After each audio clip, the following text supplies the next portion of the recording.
administrative areas on the execution of the budget. Let me start by summarizing the state of the economy. The economy is continuing to exhibit resilience and sustained growth in spite of the global uncertainties and headwinds, like trade wars. We have some international conflicts, as you are aware, among others. But despite this, the Ugandan economy is growing. In the third quarter of last financial year, the economy grew by 6.9%. This robust growth in GDP was on account of government expenditure in the parish development model. There was also growth in fixed capital formation, but also we saw recovery in household expenditure. There was also growth in investments and exports. The good performance of the economy is expected to continue in this financial year 25-26. Real GDP growth is projected at 7% this financial year we are starting, and is expected to reach double digits in the medium term. In nominal terms, the size of the economy increased to 226.3 trillion shillings, as my minister communicated in the budget speech, and that is equivalent to $61.3 billion last financial year, from 203.7 trillion shillings, equivalent of $53.9 billion registered in the previous financial year of 23-24. The high frequency indicators of economic activity have continued to show improvements in the performance of the economy.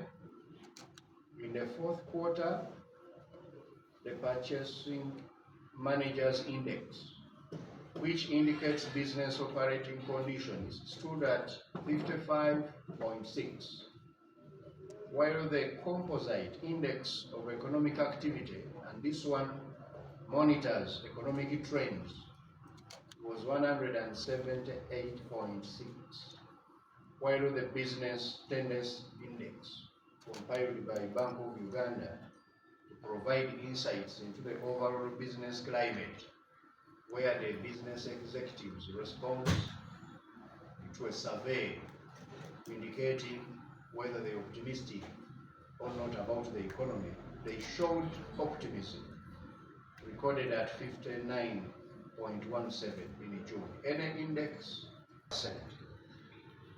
Inflation was recorded at 3.9% in June 2025, a slight increase from 3.8% recorded in May this year. The Uganda shilling has continued to strengthen against the dollar. During the month of June this year, the shilling appreciated by 1.3% against the US dollar. And this was largely on account of improved export performance, increased remittances from those Ugandans working abroad, and offshore investments, but also on account of the prudent macroeconomic management. The shilling has remained one of the best performing currencies in Africa. On the external front, Uganda's total export earnings in quarter 3 of last financial year amounted to $2.6 billion. This translates to a growth of 39.1% compared to export earnings, which we got of $1.9 billion in quarter 3 of the previous financial year 23-24. This good performance of exports was as a result of improved volumes and international prices of some export commodities, particularly coffee and cocoa, which more than doubled between the two quarters. Total exports of goods and services for the 12 months to March 2025 was $11.8 billion, up from $9.56 billion for the same period in 2024.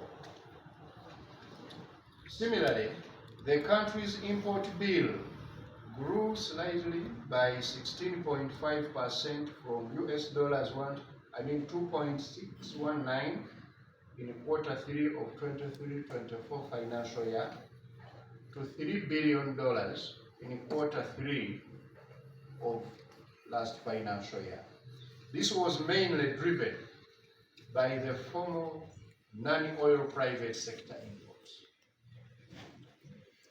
Consequently, due to higher growth in exports compared to imports, Uganda's trade deficit with the rest of the world narrowed by 39.1% to $461.15 million in quarter 3 of financial year 24-25 from $757.48 million in the same quarter of the previous financial year.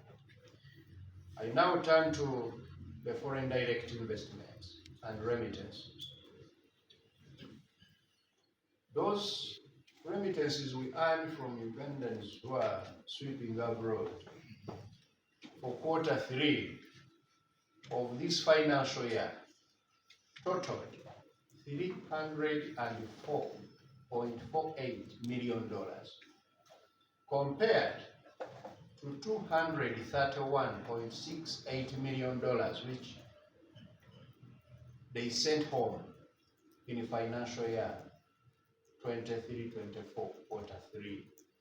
This implies an increase of 31.4% in remittances between the two periods.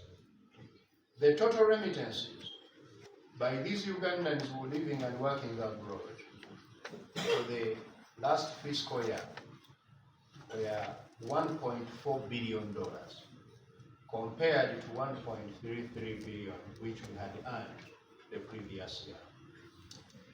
Uganda also continues to be a favorable destination for foreign direct investment,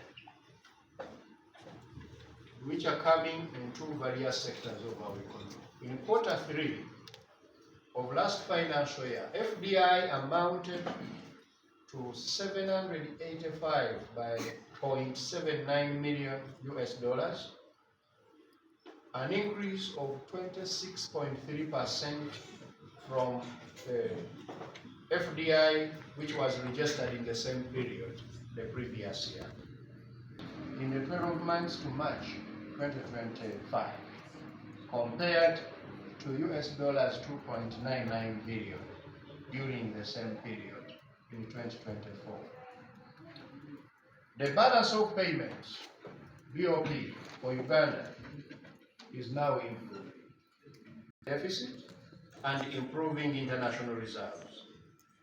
Our international reserves stood at $4.3 billion, equivalent to 3.8 months of import cover as at June this year, from $3.2 billion in June 2024. So we are now having more cover for our imports. Now I return to the budget this year. As you are aware already, the approved budget for this year amounted to 72.376 trillion shillings, and it is summarized as follows. The budget for wage, which is going to pay the wage of all government workers, is 8.56 trillion shillings. The budget for non-wage is 16.12 This is non-wage recurrent, the money we spend on financing the operations of government, but also in providing important services to the people which are not of development nature, like medicines and so on, capitation grants to schools. This is 16.12 trillion.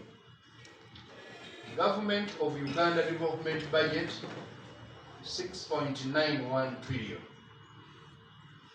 External financing, this is money we borrow for projects, strictly for projects, 11.32 trillion shillings. Debt and treasury operations, all of the money to pay government obligations, including debt and others, 27.72 trillion. Domestic arrears, 1.4 trillion shillings. Local revenue, the money collected by the local governments, and they spend it in those local governments, 330 billion shillings. Therefore, the total budget, as I've said, is 72.38 trillion.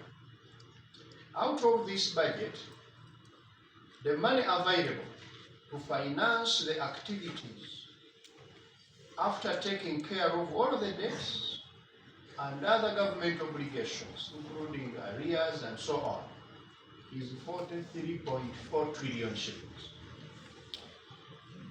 This is how we are going to spend this money. This quarter one, which is going to run from July to September, we have issued expenditure limits. These are now the ceilings we issue to all the entities to spend up to that level. We have released a total of 17.18 trillion. 17.18 trillion. This represents a release of 23.7% of the approved budget, and it is